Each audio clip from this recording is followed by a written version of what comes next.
ఈ దేవీ నవరాత్రులు కూడా దేనికి సంకేతం? చెడు మీద మంచి విజయానికి సంకేతం. చెడును దూరం పారదోలి మరి మంచిని ముందుకు తీసుకునడిపోయేదే అమ్మవారు.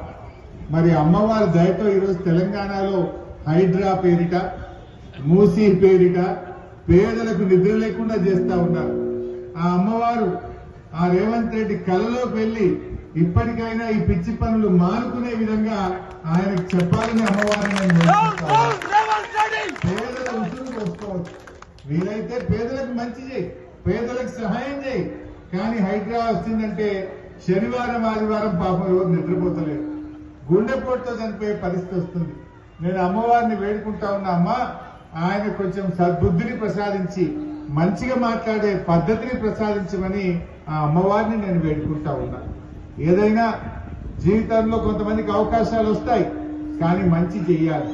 మన కేసీఆర్ వచ్చిన తర్వాత ఈ ప్రాంతంలో మంచినీటి సమస్య పరిష్కరించారు, కరెంటు సమస్య పరిష్కరించారు, అద్భుతమైన రోడ్లు వేశారు. హైదరాబాద్ అంటే దేశానికి ఒక రోల్ మోడల్ గా హైదరాబాద్ ను కేసీఆర్ గారు తయారు చేశారు. పెట్టుబడులకు స్వర్గధామంగా ఈ తెలంగాణ రాష్ట్రాన్ని తయారు